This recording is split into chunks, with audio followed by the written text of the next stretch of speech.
l'avvocato Diego Soddu, che ringrazio, che saluto. Ci diamo del tu, Diego, perché ci siamo dati del tu in diverse Ci mancherebbe, occasioni Giulio, in diretta. ciao.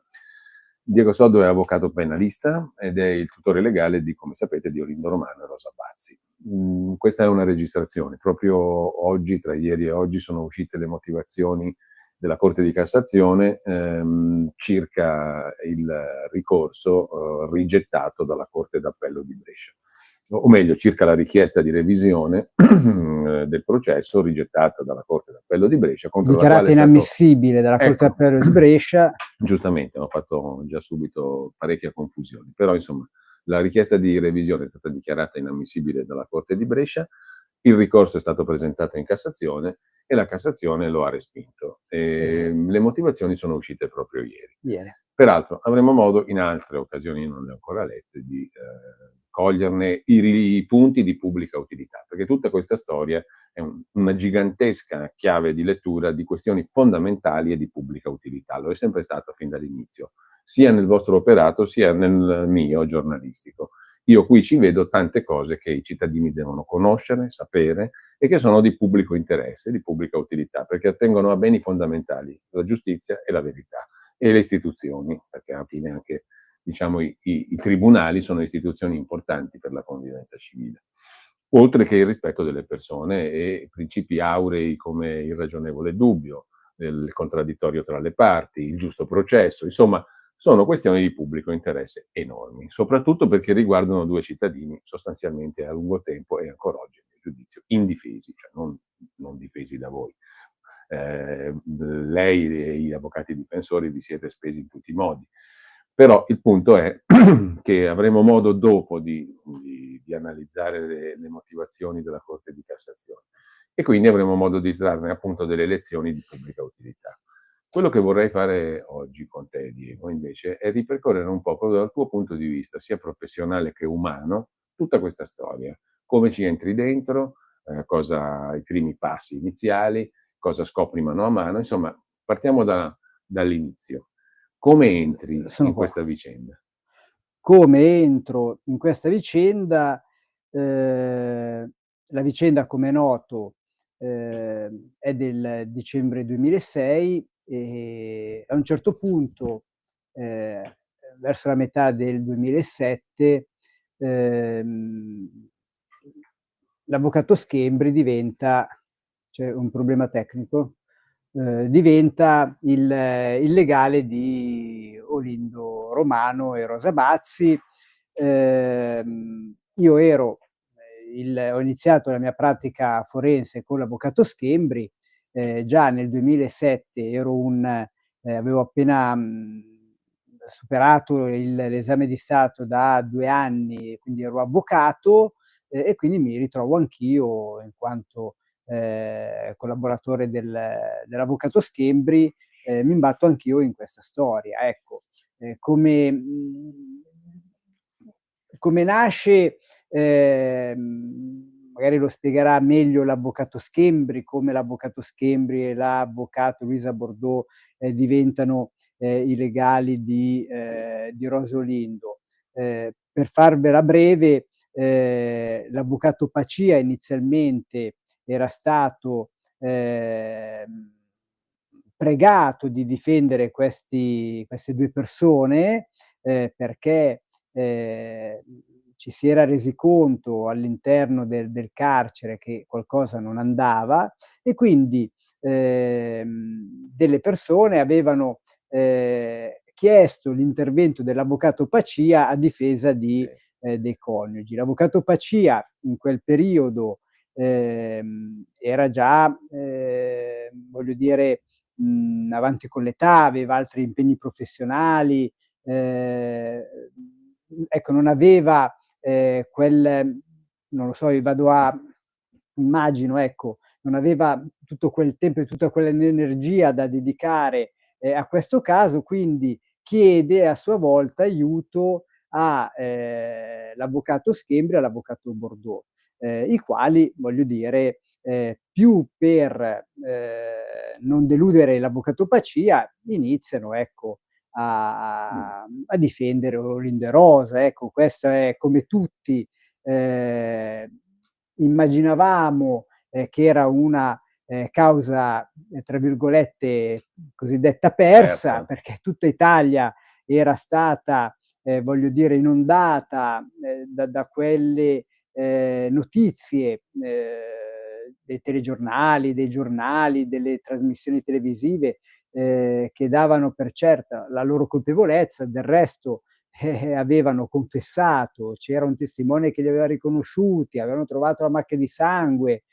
Forse era in quel periodo l'unico caso mediatico dove sicuramente non c'era un dubbio, e quindi, voglio dire, l'avvocato Schembri interviene più per, voglio dire, E tu ci entri per questo contatto con lo studente. l'avvocato Schembri interviene più per, ecco, non deludere l'avvocato Pacia, ma voglio dire, immaginava probabilmente di fare un processo Scontato, sì, ovvio. scontato. Al massimo che fai una perizia psichiatrica, dopodiché lo difendi con un abbreviato, con una perizia psichiatrica, e cerchi di non far prendere l'ergastolo, Sì. ecco, a questi due mostri, Quindi come anche erano tu, diciamo, stati. partivi da quello che Ma era comune a certo, tutti. voglio dire, Come tutti i anch'io sono telespettatori e i lettori di anch'io giornali sono sapevano. partito ehm, con questi, voglio dire, con questi presupposti. È ovvio, ora, tu hai fatto la premessa, stiamo facendo un pourparlers non giuridico, No, quindi assolutamente. mi permetti anche di illustrare quella che è stata l'emotività, quella che è stato, Certo, voglio questo è dire, il punto la anche. cosa. È ovvio No, sai che perché te lo dico? Perché mi è capitato di dover toccare questo tasto, mh, anche parlando con alcuni degli consulenti, degli medici e scienziati che voi avete coinvolto. Come per esempio una delle prime consulenti, la dottoressa Vasino, no? sì, La dottoressa Vasino è un medico, ha una formazione scientifica, è anatomopatologa, è medico legale, e mi diceva, applicare la scienza a questo caso a me ha portato a delle conclusioni ben precise. Vedere che queste conclusioni in tribunale non sono mai state esaminate, mai state oggetto di esame, mi ha sconvolto psicologicamente, umanamente e, diciamo così, proprio dal punto di vista emotivo. E io sì, mi sì, sì, domandavo, sì, ma sì. probabilmente anche gli avvocati hanno vissuto qualcosa del genere. Ma siamo Fatte le diversità, Giulio, quella è una medico, una scienziata. ovviamente siamo esseri umani, siamo voglio dire, abbiamo anche noi la nostra sensibilità. Ora ci arriviamo a quello che, voglio dire, voglio dire, portato a me questo caso, se vogliamo. Ehm, Come dire, Allora stavo dicendo prima, si inizia questa casa, ovviamente stiamo parlando dell'anno 2007, quindi era ancora fresco, era ancora in auge quella che era, voglio dire, il procedimento mediatico per eccellenza, quello del delitto di Cogne. Quindi, voglio dire, era ovviamente tra virgolette, "il sogno di tutti gli avvocati, di quello che fa penale". Io poi ero un giovane avvocato, e chiaramente sogni di essere partecipe in un processo importante, perché no? Quindi, era, all'inizio più l'entusiasmo, ecco, di addentrarmi per la prima volta in un caso cosiddetto mediatico, ecco. Questo era di primo acchito quella che è stata cioè come sono entrato, ecco, emotivamente in questo mh, processo. Né più né meno, ecco, con l'entusiasmo di un giovane avvocato che tocca con mano per la prima volta catapultato in una vicenda di quella portata che è nazionale una incredibile. vicenda Mh, di portata mediatica, sì, ecco. Voglio dire, non mi era mai capitato, e chiaramente ne ero entusiasta, ecco. Al di là del fatto che l'imputato è colpevole, voglio dire, questo era sì, quanto, con sì, sì. molta, voglio dire, con molto rispetto, con molta professionalità. Beh, certo, per un ehm, giovane avvocato che ma inizia la voglio carriera, dire, questa è ma un'occasione questo interessantissima, succede un no, po' da un come punto di vista professionale. ma come da un punto di vista professionale un medico, voglio dire, si approccia a un caso difficilissimo e ne è entusiasta. Ovvio, tutti sperano, io spero che i medici non si augurano che arrivi in sala operatoria una persona proprio apposta, perché loro devono essere entusiasti, però questa è la vita, quindi Certo. così anche per Tu, Diego, l'avvocato. cosa cominci a fare Io incomincio a fare quello che intorno fanno a i questo caso? collaboratori degli avvocati, cioè intanto in quel momento in cui è stata formalizzata la nomina di avvocato Schembri,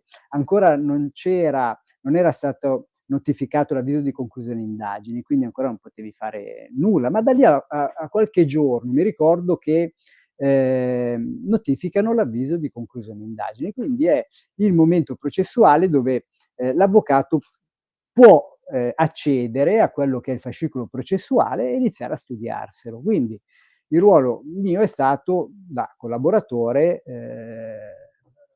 prendi la delega dell'avvocato e vai a Como a fare le carte. Ancora non si poteva, l'unico modo era andare a accedere alla cancelleria e fare la copia degli atti. Torno per fare vedere quello che era il materiale probatorio all'avvocato, chiaramente senza sapendo ben poco di quello che era, voglio dire, il caso, perché la nomina era, come abbiamo detto prima, era appena stata formalizzata e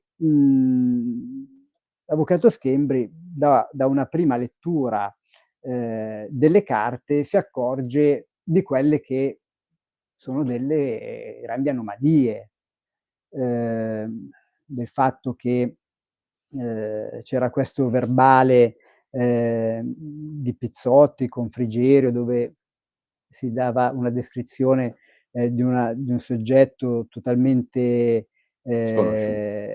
diverso da Olindo, anzi Olindo non si faceva il nome, cioè si indicava sostanzialmente una persona extracomunitaria, si descriveva la carnagione come olivastra, c'erano tante cose che dalle carte non tornavano, cioè tant'è che, Non voglio dire, coincidevano con quello che era stato raccontato. rispetto a quello che veniva trasmesso, voglio dire, dai mass media, Mh. avevamo conto di quel materiale processuale e sembrava di vedere veramente un altro film. Tant'è che, voglio dire, non dimentichiamoci quindi,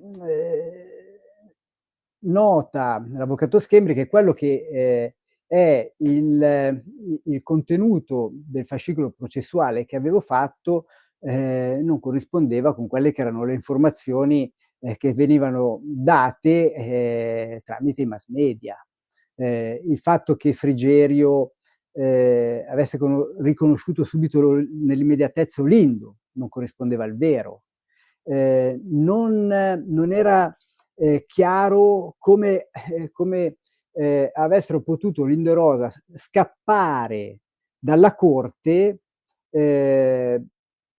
perché c'era la Cherubini che gridava aiuto aiuto, che poi è stata, voglio dire, trovata nel modo in cui conosciamo, con tutte quelle ferite, con la colpa che con il colpo che ha, voglio dire, trafitto La lingua il alla radice. collo, la lingua, con quelle importanti colpi al cranio, cioè voglio dire, c'erano tanti elementi che iniziano a far sorgere il serio dubbio che Olindo e Rosa erano innocenti. Questo è Ecco, ma tu stato. ce l'hai avuto subito questo dubbio, esaminando le prime carte?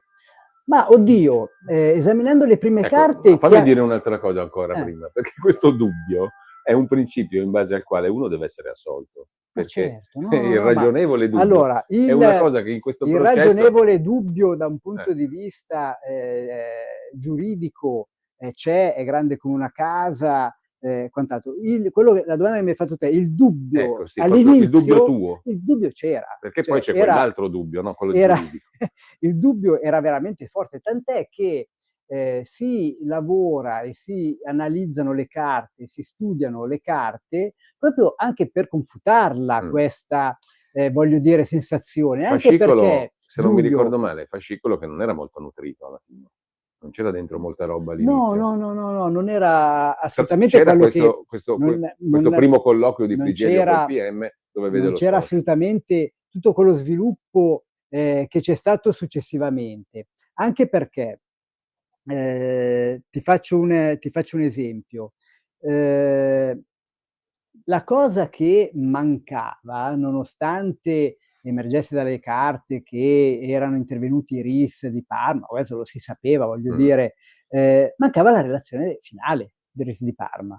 Cioè, quindi, voglio dire, stiamo ragionando su un dubbio di colpevolezza che emergeva a noi avvocati e, voglio dire, faccio presente, poi bisogna rapportarsi anche in quel momento storico dove tutta Italia, ricordiamoci, non aveva dubbi circa la colpevolezza dei due, erano stati, voglio dire, etichettati come mostri sin da subito, quindi nessuno aveva dei dubbi. Ti ripeto, neanche noi quando, cioè, o comunque neanch'io Sì. quando è stata, voglio dire, formalizzata la nomina il primo giorno, quasi avevo, nutrivo dei sospetti sulla loro, voglio dire, innocenza, assolutamente. Cioè, erano stati veicolati questi messaggi di assoluta colpevolezza. Quindi tu mettiti nei panni di chi legge un atto e deve dare conto all'esterno del proprio studio che forse ci sono dei dubbi. Cioè, voglio dire, in una situazione voglio dire, storica, dove i dubbi, cioè non li aveva neanche la tua mamma, la tua fidanzata, i tuoi amici, quindi passavi come il pazzo di turno o Questo come, anche presso le persone conosciute. o come l'esaltato di turno, cioè dai tuoi conoscenti, figuriamoci da chi, voglio dire, non ti conosceva. Quindi c'era anche questa difficoltà, cioè non dimentichiamocelo, che l'avvocato Schembri, l'avvocato Bordeaux, l'avvocato Pacia hanno fatto un lavoro, voglio dire, ma dire controcorrente è poco. Oggi, grazie al tuo lavoro, grazie al lavoro di tanti tuoi colleghi che riescono a veicolare le informazioni corrette o comunque che danno la possibilità alle persone di, attraverso queste informazioni, di farsi una loro idea e l'idea, voglio dire, da un punto di vista grazie ai dati oggettivi, è quella corretta, quella che come minimo ci sono dei dubbi sulla colpevolezza di Olindo e Rosa, ok? Oggi è facile fare dei ragionamenti, ma noi dobbiamo ritornare in quel periodo dove, ripeto, c'era solo l'avvocato Schembri, l'avvocato Bordeaux e l'avvocato Pacia che, voglio dire, erano quelli che secondo la gente erano, cioè, ma perché fanno un dibattimento? Cioè, come si permettono di fare il dibattimento? Beh, in Che cosa lo effetti fanno a fare il la cosa dibattimento? si voleva chiudere più velocemente, no? Ovvio. Dopodiché, voglio dire, quando ci approcciamo al caso e ci rendiamo conto che queste due persone sono innocenti, allora lì Quand'è che te ne rendi conto? ma Carte alla ti mano. ripeto, cioè il dubbio ce l'hai dal primo giorno, da quando leggi in modo, voglio dire, compiuto le carte che hai fatto. Dopodiché, chiaramente questo dubbio, nel momento in cui non viene confutato da elementi oggettivi, anzi, cioè man mano che vai a fondo della storia, ti accorgi che non torna nulla e sempre più nulla, a questo punto, voglio dire, ti convinci che. Però ecco, nel momento in cui hai questa convinzione, questa sensazione qua, allora l'avvocato deve, voglio dire, si trova di fronte a un bivio, cioè lo difendi fino in fondo oppure, voglio dire, ti volti dall'altra parte e non lo difendi, cioè e fai il finto avvocato.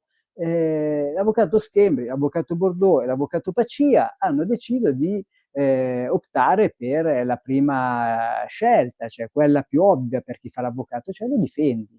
Cioè, fai quello che un avvocato deve fare, con la consapevolezza che, voglio dire, Ma quindi c'è anche un profilo etico in tutto questo? Di etica ma e c'è di u etica ma c'è professionale? anche chiaramente un profilo di etica professionale, c'è un profilo di, doverosità Di nel etica tout court. a quel punto, voglio dire, ti ripeto, ti trovi davanti a un bivio, cioè, Tu hai lo avuto dubbi difendi o non su lo quale difendi? strada Ma prendere? assolutamente no. Cioè non abbiamo, mai avuto questo dubbio. Ti ripeto, nel momento in cui, la vita ti, pone davanti a un bivio e tu decidi Allora, di diciamo percorrere il subito primo, che non è basta. stato un grande affare perché economicamente i 2 erano Questo in condizioni assolutamente. è un altro capitolo, Giulio. No, diciamolo perché voi. Prendi no, no, lo diciamo, cioè tu prendi la prima, decidi di difenderli, sai perfettamente che, voglio dire, stai andando, ehm contro, contro tutti, perché ti ripeto, siamo nel 2007 e, tu appena esci dallo studio, come appena, dici che, forse sono, innocenti, ti ridono in faccia, come minimo, Ecco, okay? però È diciamo come scalare, l'Everest con l'infradito. E tu prendi tuttavia se l'infradito e inizi a incamminarti se al verso posto di la vetta Olindo Romano dell'Everest. e Rosa Bazzi ci fossero stati Silvio Berlusconi e Veronica Lario, è chiaro che tu, diciamo, le risate degli altri te le prendi per un controcanto economico.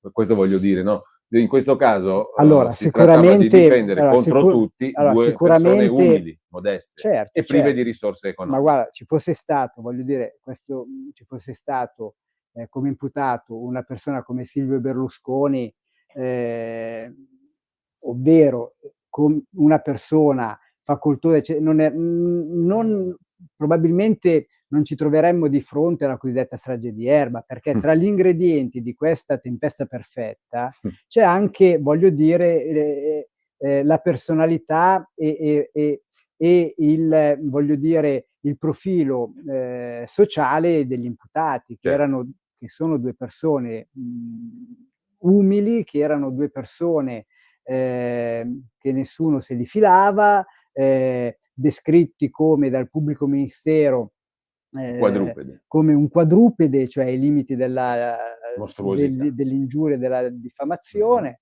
con 2 persone, sicuramente antipatiche, perché all'inizio apparivano chiaramente già etichettate come mostri, ma poi, tutti abbiamo, nel nostro inconscio, ecco, le immagini, di Rosa che allontana i giornalisti dalla corte, Olindo che fischiettando arriva col sacchetto come se non gliene frega niente, Mh. nonostante quello che ha fatto. Cioè 2 persone, assolutamente, Calpestabili. giuste al posto giusto, ecco, i perfetti mostri. Ecco, quando Quindi li conosci tu questi 2 perfetti mostri? quindi questi 2 perfetti mostri noi decidiamo di difenderli, ma non perché sono simpatici, perché io neanche, Olindo prima di averlo visto, cioè son passati dei mesi, voglio dire, no, ma perché dalle carte, emergeva tutt'altro, semplicemente questo. Ehm, Olindo l'ho visto in aula, cioè l'ho Ma non l'hai visto. conosciuto prima? No, non l'ho conosciuto prima, inizialmente andava, ehm, prima dell'udienza andava l'avvocato Schembri, con l'avvocato Bordeaux e con l'avvocato Quindi tu lo Macia. conosci in aula, a Conosco, Como, giusto? l'ho Primo visto in grado a au Como.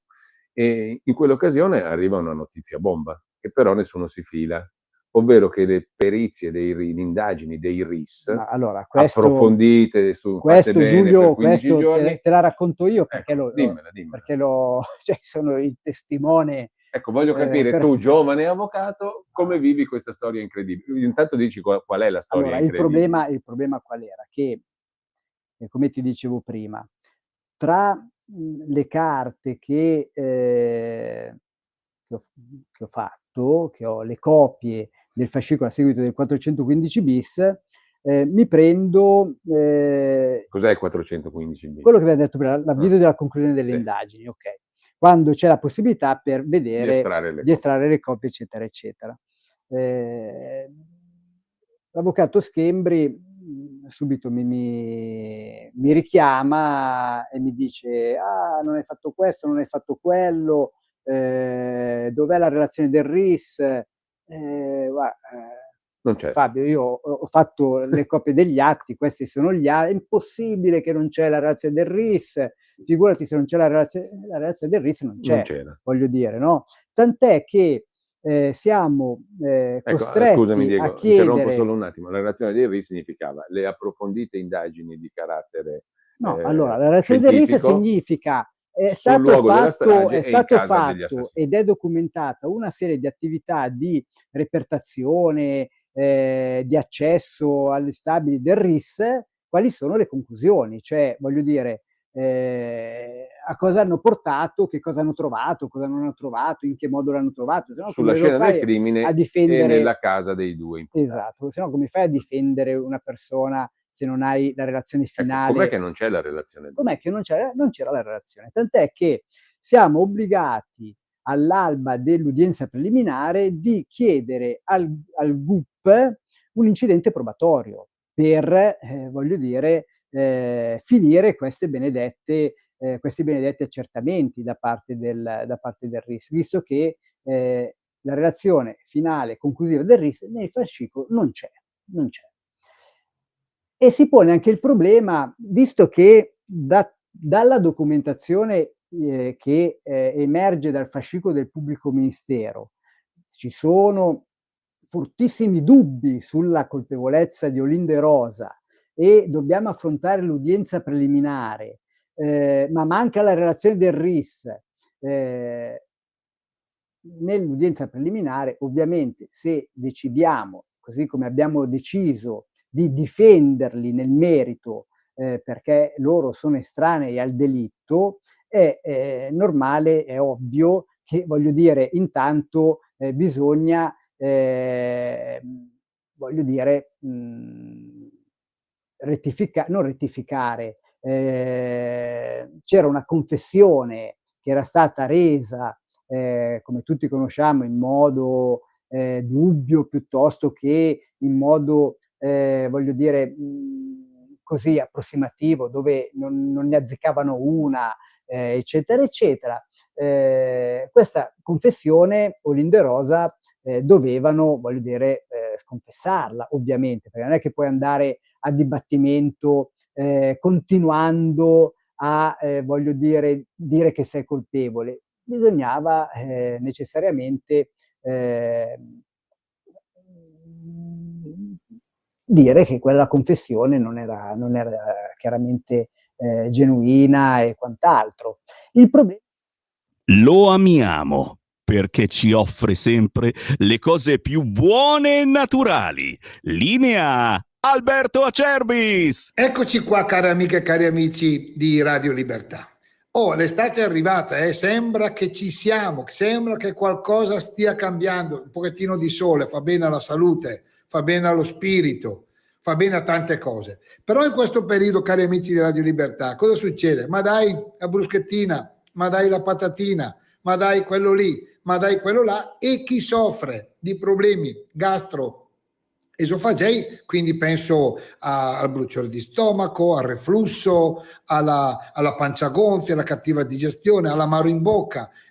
Queste qua sono stagioni un po' particolari perché lo faccio io, lo farete anche voi, si mangia un pochettino di più, si assaggia un pochettino di più. Allora vi consiglio una cosa, però potete chiedere informazioni qui chiamando 030 68 40 408, anche perché è una produzione limitata, è un prodotto naturale gastro-free. Il nostro integratore alla bava di lumaca gastro-free per tutti quelli che hanno iperacidità, bruciore di stomaco, cattiva digestione, reflusso gastroesofageo. È una cosa meravigliosa, un successo straordinario. 59 euro in offerta stamattina, 59 euro, 3 flaconi. Per ordinarlo chiamate lo 030 68 40 408. Lo prendete prima dei pasti o dopo i pasti, ma però per queste cose non vi costa nulla. Chiamate 030 68 40 408. Chiedete di Miriam, è lei esperta negli integratori. L'abbiamo fatta studiare anche per quello, quindi vi dà delle risposte chiare e certe. Integratori non sono medicine, ma aiutano tanto. 030 68 40 408 per una primavera e un'estate un po' più bella. Oppure olioacerbis.com, andate sulla sezione integrazione alimentare. Grazie, alla prossima. Genuina e quant'altro. Il problema qual è? Manca la relazione del RIS, quindi vero che siamo convinti dell'innocenza dell'assistito, ma metti caso che, voglio dire, il RIS riscontra invece La la presenza tesi dei due sulla scena del accusatoria. crimine o viceversa, delle vittime Cioè, voglio a dire, casa loro. era ovvio, voglio dire, che dove volevi andare, cioè nel momento in inchiodato. cui avessero trovato anche un capello o una macchiolina di Olindo sulla scena del crimine, è chiaro che sarebbe stato un elemento scientifico forte che contrastava quella che era la tua, voglio dire, la tua convinzione, Sì, ovviamente, certo. no?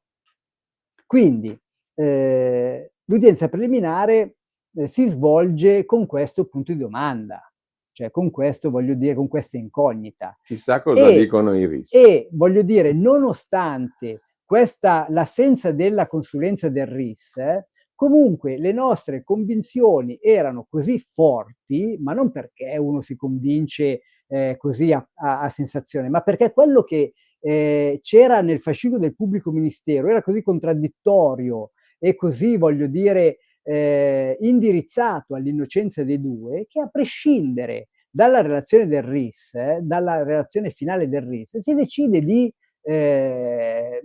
fare il dibattimento. Cioè, voglio dire, sicuramente il RIS, voglio dire, non avrebbe potuto aggiungere niente alle ipotesi accusatorie. Ok? Abbiamo fatto questa, voglio dire, questo salto nel buio, come si dice, no? Quindi Olindo ritratta e dice in quelle due battute: io non c'entro nulla, quindi voglio dire, mi difendo nel processo. Ecco che dopo che Olindo ritratta la confessione, a sorpresa il pubblico ministero se ne salta fuori con la relazione conclusiva del RIS. Colpo di scena che, voglio dire, abbiamo vissuto in Camera di Consiglio. Ora, voglio dire, cioè, vediamo chi ha ragione o chi ha torto, perché, voglio dire, due sono i casi. Cioè, noi adesso vi abbiamo detto, cioè, che questi non c'entrano nulla e Olindo ha, voglio dire, ritrattato la sua confessione. E se ora la relazione del RIS invece è dimostrativa della presenza del DNA di Olindo sulla scena del crimine, come la mettiamo? Ecco che una volta ostesa la relazione finale del RIS dal pubblico ministero, cioè con grande, no, per me, voglio dire, lo davo per scontato a questo punto.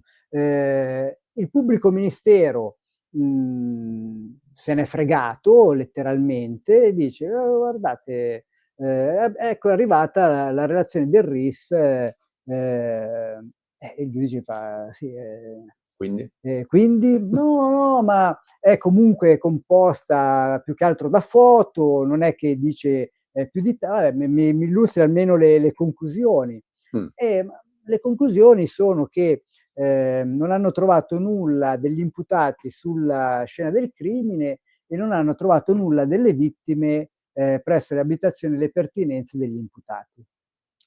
Cioè, voglio dire, cioè, allora, il concetto è, non è che arrivata la relazione del RIS, illustrata la relazione del RIS, preso atto di questa relazione del RIS, la difesa ha detto: oh cavolo, Olindo, buttati innocente, approfittiamone. No, cioè Sì, sì, certo. noi, Olindo, con tutta franchezza, ha detto: io sono innocente, a prescindere da quelle che erano le risultanze Sì, scientifiche. certo, certo. Le risultanze Hanno corroborato scientifiche quella hanno dichiarazione. corroborato, voglio dire, quello che è stata la nostra scelta difensiva e la ritrattazione di Olindo. Questo è stato uno dei colpi di scena di questo processo. Sì. Questo è stato uno dei colpi di scena dell'udienza preliminare. Un formidabile colpo di scena che, voglio dire, io nella mia ingenuità pensavo che sarebbe stato, determinato. voglio dire, che sarebbe rimbalzato nei mass media. Certo. Adesso lo parleranno le TV. Ma adesso, diranno i voglio giornali. dire, si fa un gran clamore solo perché c'è in corso una perquisizione, senza neanche Sì. sapere poi a cosa troveranno. Stiamo parlando di Garlasco. Stiamo parlando di Garlasco, stiamo parlando di tutto quello che vogliamo. Voglio dire, adesso danno risalto a qualsiasi iniziativa. Io mi ricordo che durante il processo davano risalto a cosa ha detto Olindo, leggiamo il labiale, chissà che cosa ha detto Olindo e che cosa ce ne frega di cosa dice Olindo dal labiale. Ecco, di quello che non ce ne deve fregare niente si dà un grande risalto, di come sono vestiti, come arrivano in aula, se mano nella mano, se quindi, quello diciamo, piange, se quello ride, eccetera. Di quelle invece che sono le cose importanti, con mio stupore ecco, noto che nessuno riprende queste importanti sensazioni che vissute in aula erano, voglio dire, erano fortissime. Cioè, sarebbe stato bello descrivere da parte dei giornalisti presenti in aula, ma non c'erano perché era una camera di consiglio ovviamente, quindi non solo poi non riprendono quello che lì si dice che è stato fatto, ma c'erano i pubblici ministeri che erano, voglio dire, se non c'era la sedia cadevano per terra. Ecco, fammi dire una cosa. Cioè, però. capisci quello che ti voglio dire? Certo. Quell'udienza preliminare è stata vinta Una dalla bomba. difesa, cioè 4-0. Punto. Cioè, si è andati a dibattimento, ma con la consapevolezza che la ragione la si aveva, ma lontano un miglio. E poi l'abbiamo dimostrata che ci abbiamo ragione, perché oggi tutti hanno capito che abbiamo ragione. Proprio per questo poi c'è stato quell'accanimento processuale nei confronti di come si è difeso Olindo e Rosa, perché poi c'è stato un dispiegamento di forze per far finire quel processo come volevano farlo finire. Ecco, ma com'è che un elemento così importante come la perizia dei RIS, che in sostanza scagiona Olindo Romano Sabazzi, non ha peso nel processo? Perde peso. Anzi, non ne ha nulla. Perde peso. E non viene nemmeno valutato alla fine. Questa è una domanda che bisognerebbe fare a chi le prove le valuta, a chi giudici. Ai giudici, certo, a chi è, voglio dire, stipendiato per valutare le prove. Cioè, voglio dire, un avvocato può solamente prendere atto che la polizia scientifica, nonostante gli sforzi profusi, così come scrivono loro, nonostante gli sforzi profusi, cioè come a dire, cioè nonostante noi ci abbiamo messo l'anima per trovare qualcosa, non abbiamo trovato nulla. Cioè nonostante abbiamo fatto di tutto per dimostrare determinate cose, non l'abbiamo trovato. Questo è il dato. E non è che sulla scena del crimine non c'erano elementi da repertare o cose che non sono state repertate, perché lì di impronte, di sangue, ne è stato repertato, e tu lo sai, e come. Il problema è che non c'era il sangue di Olindo e Rosa. Cioè, questo è il problema. Cioè, è facile per un giudice, facile, voglio dire, ci vuole io avrei difficoltà nello scrivere che i RIS non hanno trovato nulla perché sono arrivati i pompieri No. e voglio dire, spegnendo l'incendio, le tracce e poi si sono perse, quindi ecco perché non hanno trovato nulla. No, lì hanno trovato, hanno repertato. Il problema è che, voglio dire, è impossibile che ci sia una distruzione selettiva, cioè delle tracce No, degli anche perché imputati. un'altra cosa, Cioè, o l'acqua dei pompieri miracolosamente ha ha cancellato solo solo le acque degli imputati, oppure, voglio dire, di tracce degli imputati lì non ce n'è. Però quello che mi ha sempre colpito è che invece ci sono tracce di sconosciuti. Allora, non ci sono le tracce dei 2 condannati, che poi verranno condannati, ma ci sono tracce di persone sconosciute. Questo vuol dire che c'erano altre persone lì rispetto a Questo vuol tutte dire quelle che censite e c'erano conosciute, altre e i persone. soccorritori, e i vigili del fuoco, e le vittime, e Olindo e Rosa. Olindo e Rosa non si trovano, però abbiamo tracce di sconosciuti. Questo non è sufficiente per indurre a dover riscrivere tutta la storia? È una cosa banale questa, no? È una cosa ovvia, è una cosa che, Giulio, io e te la assumiamo come ovvia, evidentemente ovvia non è. Ora, il fatto che ci siano tracce di Ecco. sconosciuti, per carità, uno può anche giustificarle col fatto, magari erano dal giorno prima, un amico di Frigerio, Manate di sangue. lo so, però sto cercando di giustificare Uno il giorno prima è passato di lì e ha lasciato una manata insanguinata sul muro. Ma magari è passato di lì, poi la vittima l'ha messa sopra ed è rimasta, voglio dire, una traccia di uno sconosciuto con il sangue della vittima del giorno. Non lo so, sto cercando di giustificare l'ingiustificabile. Ma qui non è che noi dobbiamo impegnarci a giustificare l'ingiustificabile. Qui ci sono altri passaggi, ad esempio la dinamica della morte della signora Cherubini, che solo quella ci esonera dal fatto di giustificare l'ingiustificabile, perché quello è un fatto che chiude completamente il cerchio. Capisco, Cioè, però, e qui ti faccio la stessa domanda. Come la perizia dei RIS, come le tracce di sconosciuti, come anche la morte della signora Valeria Cherubini e la dinamica della sua morte, non sono mai entrate veramente nel processo. Quindi non sono mai state valutate e analizzate. Come è possibile? Aggiungo un altro come è possibile che mi ha sempre sbalordito. Come è possibile che quel appartamento, teatro della strage, fosse già oggetto di un'indagine molto particolare per spaccio di droga, per bande di extracomunitari che si affrontano, eccetera, eccetera, e di tutto quel procedimento che, ripeto, riguardava anche l'appartamento teatro della strage, gli avvocati difensori di 2 che sono accusati di aver compiuto una strage in quello stesso appartamento non riescano mai ad avere niente. E nemmeno gli imputati di quell'altro procedimento. Verranno condannati alcuni senza aver mai visto il fascicolo. Io mi domando come possa essere accettabile una cosa di questo tipo. Cioè, io ho 2 clienti, Olindo e Rosa, che sono condannati, imputati per aver commesso una strage in un appartamento che è già teatro di un'indagine per spaccio di droga. E lì so che c'erano dei regolamenti di conti in ballo.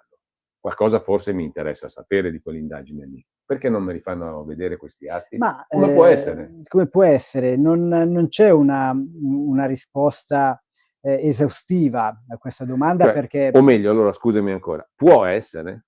Cioè, può essere impedito alla difesa di vedere queste certo, cose? questa è la prova. Può Ecco, essere impedito il anche all'imputato, poi condannato, di vedere questo suo sì, fascicolo. sì. Allora, la strage di Erba è la prova che quello che non deve succedere in un processo può succedere. Quindi, voglio dire, se uno vuole far succedere determinate cose, le fa succedere. Ecco, il problema è proprio questo, cioè certe cose certe cose accadono. Ecco, quando si parla del fenomeno dei muri di gomma, ecco, soprattutto quando si parla, ecco, di atti di terrorismo, piuttosto che di cose di servizi segreti, di cose militari, eccetera. Si parla di questo muro di gomma. Che cos'è il muro di gomma? Il muro di gomma è un muro che tu puoi prendere a cannonate, ti puoi buttare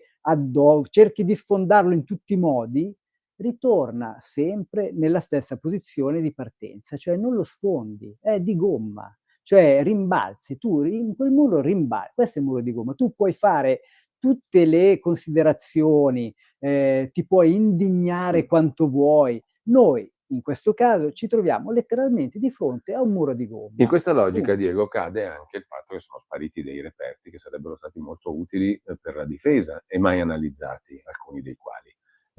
Nessuno ha pagato per questa sparizione, nonostante ci fossero sentenze che imponessero la loro conservazione. Muro di gomma, cioè non c'è... questo è il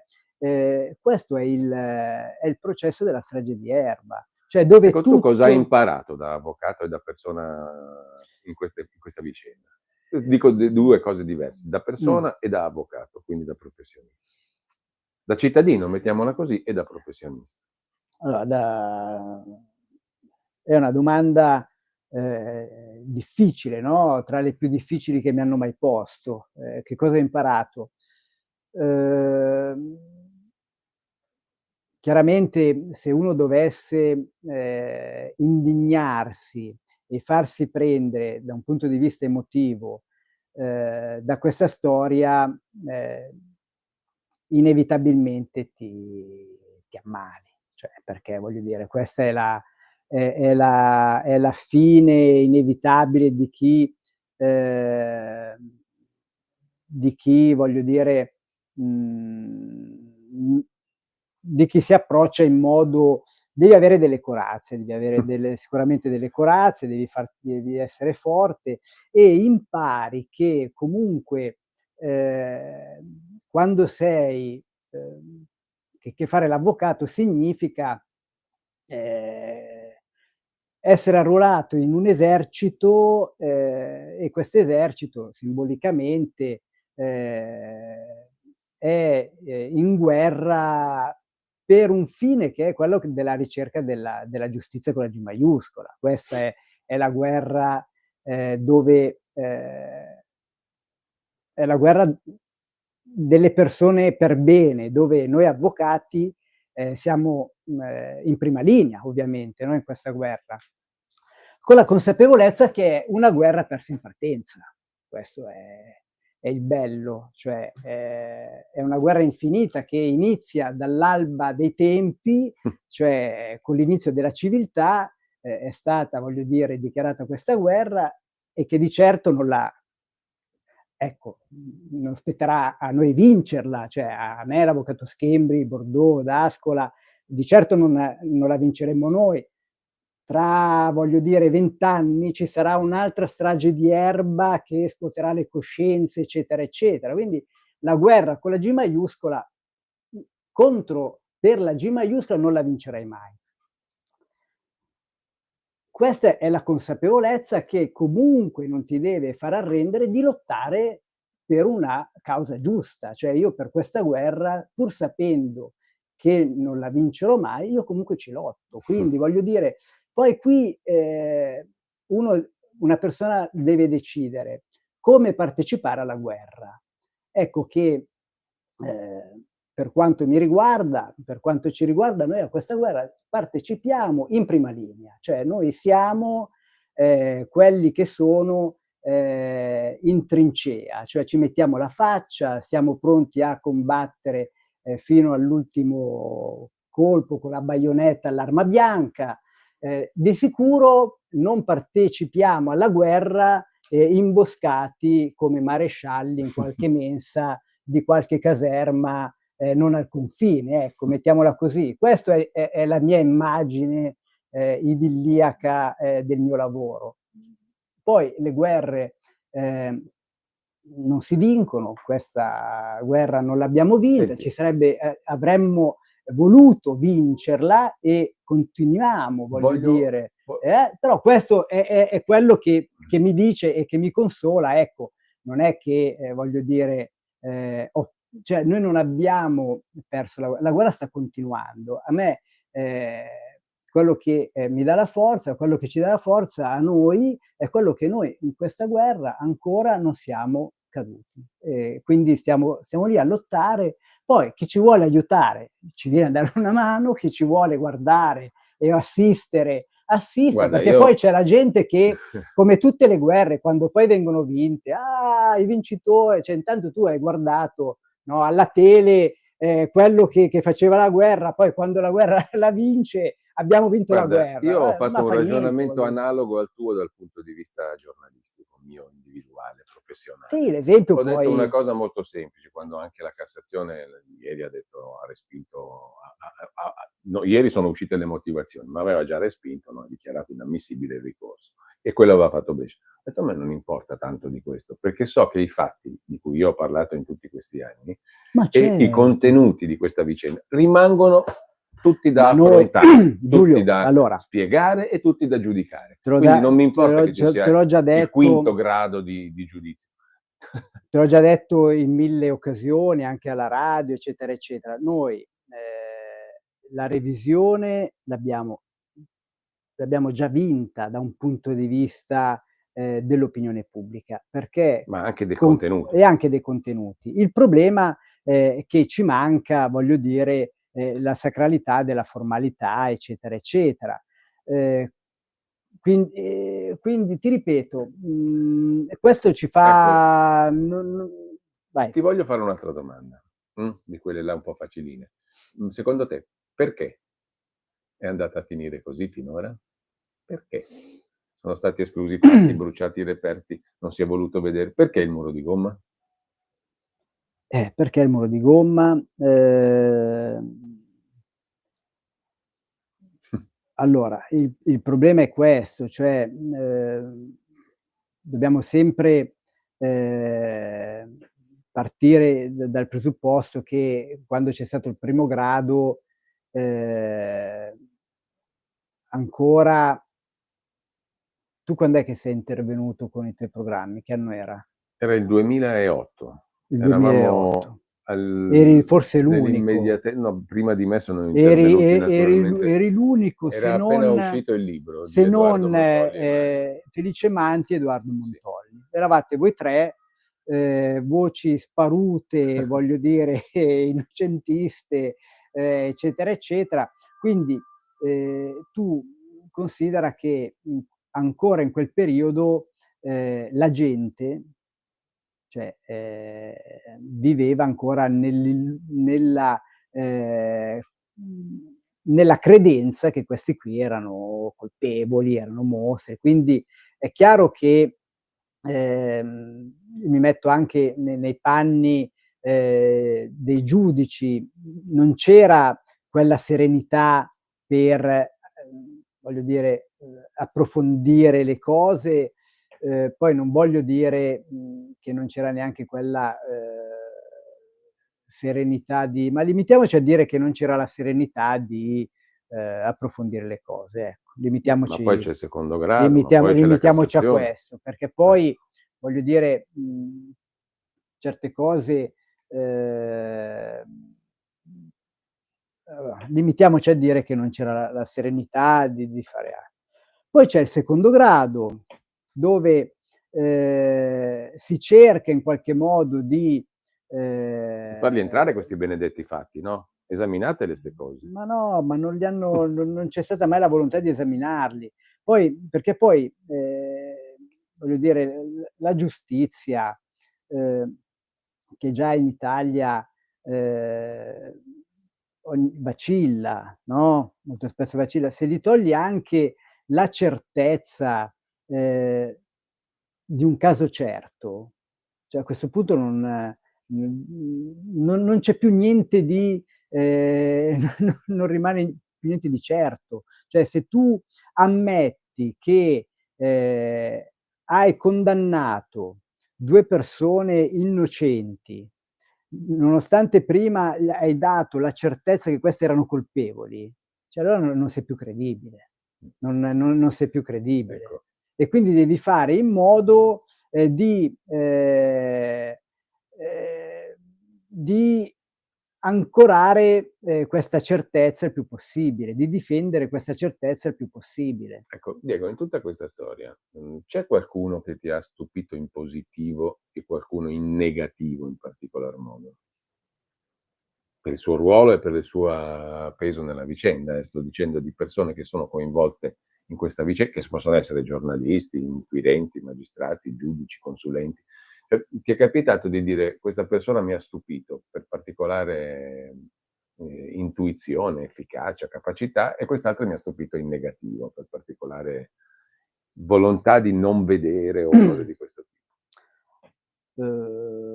So che è un'altra domanda di quelle facilotte. Questa è una domanda ancora più difficile, nel senso che in negativo non ne parlo, perché sennò Diventa lungo, non facciamo più in sennò tempo. diventa lungo, non saprei da chi iniziare nel voglio dire, criticare in negativo, eccetera, eccetera. Tantissime persone ovviamente, se si è arrivati a questi risultati è perché tantissime persone hanno voluto non arrivare ad Sì. altre. Quindi In positivo? in positivo, ma sicuramente Schembri, Bordeaux, Pacia, ecco, ritornando a prima, ero un giovane avvocato, avere davanti questi esempi, in modo, voglio dire, così spontaneo, che hanno fatto questa scelta senza neanche pensarci 2 volte, sono stati veramente, degli esempi cioè che ti insegnano tanto, ecco, capito? Non c'è stato in loro mai nessuna titubanza nel, ripeto, prima ti ho detto, abbiamo deciso abbiamo deciso di affrontare la scalata dell'Everest con l'infradito. Cioè proprio se le sono messe, son partiti, e non c'hanno mai Ecco, a me ha non hanno stupito. mai ecco, non c'è mai stato un giorno in cui ho ho car ho, voglio dire, intuito un loro ripensamento, oppure un loro momento in cui basta, cioè finiamola qua perché ci siamo ecco, questo è una roba Sì, sì. Ecco, a me ha stupito un'altra cosa, no? Io ho avuto l'onore di intervistare un paio di volte il professor Torre, che è stato uno dei pionieri della medicina legale, un gigante della medicina legale in Italia, che ha prestato la sua opera anche per la difesa di Olindo Romano e Rosa Bazzi. Ho avuto il piacere di intervistare il professor Sartori, piuttosto No, ma che altri certo, ma consulenti. io Ecco, ti dico, è chiaro che, i colleghi con cui lavoro sono no, no, sono sai poi certo, questo da poi ci sono tutti i consulenti che hanno prestato la loro opera in modo, gratuito, in modo che poi è gratuito. e mi sono sempre detto: "Ma come fanno questi ad accettare che il loro lavoro venga totalmente ignorato?" Ma evidentemente anche loro, partecipano a questa guerra sapendo cioè è così, capito? Cioè uno io ho tirato fuori quella metafora, ma ehm, è quella, Ecco, cioè senti, poi quando uno la spiega si riconosce in questo, no, ehm, non è che tu hai è bello, voglio dire, arrivare al risultato, è bello arrivare a un risultato, quindi ci rimani male quando poi a questo risultato non ci arrivi. Ma se, il risultato che tu ti poni è quello comunque di essere una persona per bene, di essere una persona che, lavora per raggiungere un risultato, e allora quando tu comunque ti sei impegnato e hai lavorato in modo, limpido. serio, in modo pulito, in modo, voglio dire, Mh, cristallino, mh. per quel risultato, qualsiasi cosa accada, tu devi ritenerti soddisfatto. Poi è certo, ti dispiace per chi è in galera, per chi, non esce lì, Certo. Diego, abbiamo 3 minuti e io ti faccio altre 2 domande conclusive a vai. questo punto. La prima, se dovessi descrivermi brevemente, perché poi li hai conosciuti e li hai frequentati, Olindo Romano e Rosa Bazzi, chi sono per te? Come li descriveresti? E la seconda, adesso che anche la Cassazione ha detto no all'ultima per ora tentativo, da dove credi che possa venir fuori la verità o riaprirsi il discorso? Tu fai un crescendo di domande difficili. Allora, come descrivo, Rosa e Olindo? Ehm, 2 persone, Ma come le conosciute tu? Parlandoci? Sì, no, parlandoci, proprio 2 persone semplici, 2 persone disarmanti nella loro semplicità, 2 persone che non ti fanno una domanda per il loro tornaconto, non ti fanno, voglio dire, pesare la loro sofferenza, che sono loro che molte volte consolano te quando le cose vanno male. Cioè, incredibili, cioè una roba da non crederci, ecco. 2 persone che anche per questo motivo ci rimani male per come vengono trattate, ecco. Cioè 2 persone non è semplice descriverli con un aggettivo. Ah, ma hai reso bene l'idea. Spero di aver reso bene l'idea, ecco, cioè disarmanti, cioè chi li conosce rimane spiazzato, rimane spiazzato. E questo mi fa una volta di più pensare a quegli interrogatori dove fior di esperti come i pubblici ministeri non hanno capito queste cose elementari. Non l'hanno capito, l'hanno capito come, l'hanno E capito allora, come. per chiudere, da dove tu puoi immaginare che possa uscire, se possa aprire un varco in questo muro di gomma? Ma guarda, ci sono 2 strade che io mi auguro che vengano, cioè che vengono percorse. La prima, chiaramente, di trovare ulteriori elementi che possano dare la possibilità di riaprire il caso, perché già quelli che abbiamo, possono permetterlo, però evidentemente ad oggi, non sono considerati in modo dignitoso. L'altra strada è proprio questo, cioè, che qualcuno li consideri in modo dignitoso, cioè, che possa in qualche modo, come dire, questa storia, dare il là ad un, perché no, anche ad un'interpretazione, voglio dire, della norma, dove si dia la possibilità per una revisione del processo anche per quelle sentenze che, leggendole, cioè sono incredibili.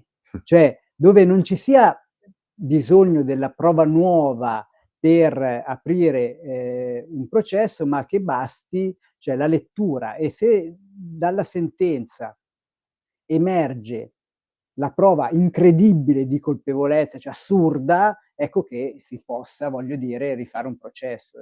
Ripeto, qui c'è una sentenza di condanna che è retta su prove assolutamente incredibili. Quella della Cherubini è una prova che non sta né in cielo né in terra, cioè solo quella Certo, basterebbe per parlare. escludere Olindo e Rosa dalla scena del Allora, crimine. io ringrazio Diego Soddo, avvocato Grazie e tutore Giulio. legale di Olindo Romano e Rosa Bazzi. Grazie Diego. Grazie Giulio.